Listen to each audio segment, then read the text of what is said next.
Always मनुष्य ये प्रयास करता है कि हमारा मन भगवान में लगे, हम भगवान की याद करें,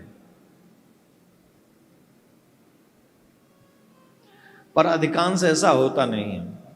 कैसा होता है, हम माला करते भी हैं तो भी मन तो नहीं लगता है, पर हाँ ठीक है गुरु जी ने कहा है तो करनी है, ऐसा प्रयास होता है। पर कई बार ऐसा होता है कि हम बैठे हुए हैं कहीं, कोई काम नहीं कर रहे, कुछ नहीं, बैठे हैं, और अचानक से भगवान की कोई लीला प्रसंग याद आ गया। अचानक से स्वतः ही भगवान की याद आने लग गई, कोई कथा याद आने लग गई, कोई क्रम याद आने, भगवान किससे संबंधित, अन्य से नहीं, अचानक से भगवान की याद आ रही है। तो प्रश्न ये उठता है कि कोई कथा में नहीं बैठे, भजन नहीं सुन रहे, टीवी नहीं चल रहा, कुछ नहीं हो रहा, अचानक से भगवान की याद कैसे आ गई? इसका एक अभिप्राय यह है, अचानक से जब आपको भगवान की याद आने लगे तो इसका अभिप्राय ये हुआ कि इस समय भगवान आपको याद कर रहे हैं।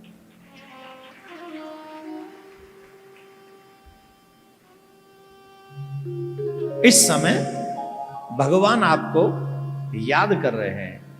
तुरंत उसी समय माला लेके बैठ जाओ, भजन करने बैठ जाओ आसन पे, उसी समय। कुछ समय ऐसा अनुभव करके देखो, आपको इस कार्य को करने का विलक्षण रिजल्ट आपके हाथ में आएगा, फल आपके हाथ में आएगा। जो और कभी मन न लगता होगा उस समय भजन में मन लग जाए, उतना लग जाएगा। क्यों? क्योंकि उस समय भगवान याद कर रहे हैं। आपके मन तक ये मैसेज पहुंचाया कौन है? देवर्षि नारद भगवान का मन है,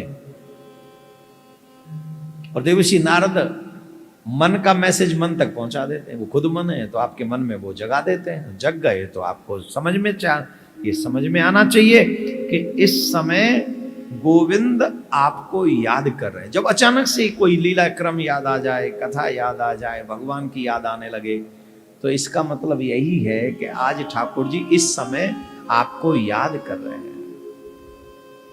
और वो पल बड़ा पवित्र है, वो पल बड़ा सुंदर है, जिस पल हमें ठाकुर जी याद करें। इट्स नॉट बिग डील कि हम उनको याद करते हैं, ये तो कोई बड़ी बात नहीं। संसार में न जाने कितने लोग हैं जो अहरनिश उनको याद करते रहते हैं, पर वो भाग्यवान हैं, वो पल महत्वपूर्ण है जिस पल वो हमें याद करें। अच्छा, ऐसा नहीं है। कई लोग कहेंगे भगवान क्यों याद करेंगे, क्यों नहीं करेंगे? तुम पूछ रहे हो क्यों याद करेंगे, मैं तुमसे पूछता हूं क्यों नहीं करेंगे वो याद? क्यों नहीं करने का रीजन बताओ आप मुझे। मैं याद करने का रीजन बता सकता हूं, पर तुम क्यों नहीं याद करने का रीजन नहीं बता पाओगे। बेटा बेटी कितना भी नालायक हो, माँ बाप उसे याद करते ही हैं दूर जाने पर। मम्मी थोड़ी ज्यादा याद कर लेती है रो रो के, पापा थोड़ा बोलता नहीं है पर याद तो करता ही है, कैसी होगा, कहां होगा, क्या कर रहा होगा, है ना। और एक और बात बताएं, माँ बाप जितने दयालु होंगे उतना ही याद करेंगे। जितने क्रूर होंगे बोले मर जा जा, याद तो वो भी करेंगे कभी कभार, लेकिन क्रूर ज्यादा याद ना भी करे, दयालु ज्यादा याद करता है। अब तुम ये सोचो कि ठाकुर जी क्रूर है कि दयालु है? बोलो। अगर वो दयालु है तो तुम्हें याद क्यों नहीं करेगा? ये सच है कि हम जन्म जन्म से भटके हुए हैं। ये सच है कि जन्म जन्मांतर का प्रारब्ध हमारे पीछे पड़ा हुआ है। ये सच है कि बार बार ऐसी घटनाएं घटती हैं कि हम भगवान के पास जाकर भी भगवान से दूर हो जाते हैं। ये सच है। पर इन सबसे बड़ा सच यह है कि मैं हूं तो उन्हीं का। यह सबसे बड़ा सच है कि मैं हूं तो उन्हीं का, और अगर मैं उन्हीं का हूं देर सवेर उनको मेरी याद आएगी, आएगी, आएगी। याद आएगी उनको कभी ना कभी, याद आएगी उनको कभी ना कभी। कृष्ण दर्शन भी देंगे कभी ना कभी, ऐसा विश्वास मन में जगाते चलो। कृष्ण गोविंद गोपाल गाते चलो। देखना इंद्रियों के न घोड़े भगे, जिनमें दिन रात संयम के घोड़े पड़े।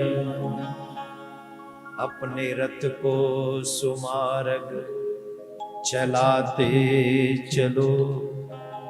कृष्ण गोविंद गोपाल गाते। ये जो इंद्रियां हैं ये घोड़े हैं, तीव्र गति से भागते हैं। इनमें संयम के कोड़े रखो। संयम, नियम, संयम। बहुत से लोग कहते हैं हम माला का नियम बनाओ। नियम और संयम, मन भागेगा, भागने दो।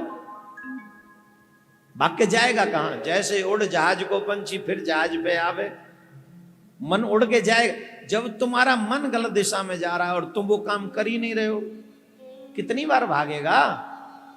आखिरकार उसे लौट के वहीं आना पड़ेगा जहां तुम चाहते हो। बस में रहना ही पड़ेगा उसे। ये गलत नहीं है कि मन गलत की ओर भागा, गलत यह है कि तुम फिर मन के पीछे भागे। रुक जाओ ना, कर्म तो तुम ही करोगे। कर्म मन नहीं करेगा, कर्म तुम ही करोगे। तुम गलत कर्म मत करो, बस टिक जाओ।